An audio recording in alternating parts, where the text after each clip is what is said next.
دوسری چیز جس کا قرآن نے ذکر کیا ہے وہ ہے آنکھ، وہ ہے نظر۔ یقین رکھو شیطان کے زبردست تیروں میں سے ایک تیر ہے ہماری تمہاری نگاہ۔ جس نوجوان نے اس راز کو سمجھ لیا، اگر اسے دنیا میں کچھ بننا ہے، اگر اس کو زمانے کی خرابیوں اور ماحول کی خرابیوں سے اپنے آپ کو بچانا ہے، تو کان کے بعد آنکھ کو بچا کر رکھنا ہے۔ بہت بڑا امتحان ہے نوجوانوں، چیلنج ہے، بڑا چیلنج ہے۔ شیطان اس بات کا ایک عجیب سما باندھتا ہے، حسن کو بے نقاب کر کے باہر نکالتا ہے، لڑکیوں اور عورتوں کو باہر نکالتا ہے، تعلیم کے نام پر، ایجوکیشن کے نام پر، جاب کے نام پر، سروس کے نام پر، مارکیٹنگ کے نام پر، تفریح کے نام پر، گھومنے پھرنے کے نام پر، نہ جانے کن کن عنوانوں پر لڑکیوں اور عورتوں کو بے نقاب اور بے پردہ کر کے باہر نکالتا ہے، اور مردوں کو بے چین کرتا ہے کہ وہ دیکھیں، مردوں کو بے قرار کرتا ہے کہ وہ دیکھیں۔ اور یہ دونوں سماج کے قیمتی حصے، جو اگر یہ دونوں male and female, boys and girls, اگر یہ دونوں کسی سماج کے پاکیزہ ہو جائیں اور ویلیوز پر یقین رکھنے لگیں اور آئندہ کے لیے اس بات کا تہیہ کر لیں کہ نہ صرف یہ کہ مجھے اپنے آپ کو بچانا ہے، اپنی فیملی کو بھی بچانا ہے، اور جہاں تک ہو سکے اپنے رشتہ داروں، اپنے قریبی لوگوں، اپنے نیئر اینڈ ڈیئر ونس، اور یہاں تک کہ اپنے پورے علاقے کے اندر ایک پاکیزہ تہذیب کو پھیلانا ہے،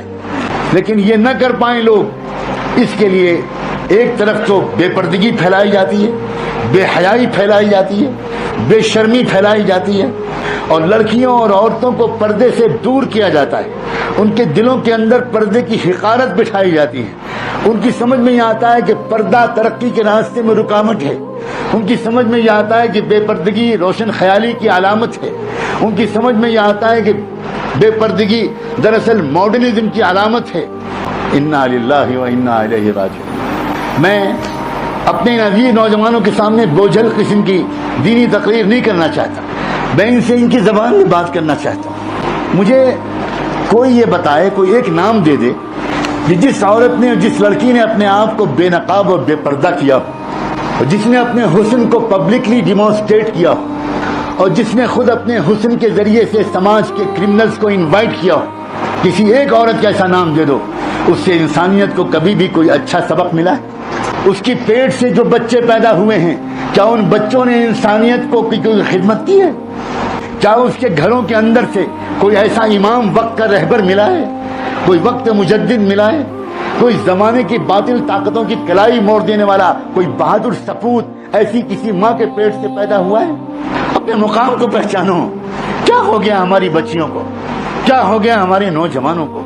تم دکھاتی ہو اور نوجوان لڑکے دیکھتے ہیں۔ دکھانے والے دکھانے سے توبہ کریں اور دیکھنے والے دیکھنے کی عادت چھوڑیں۔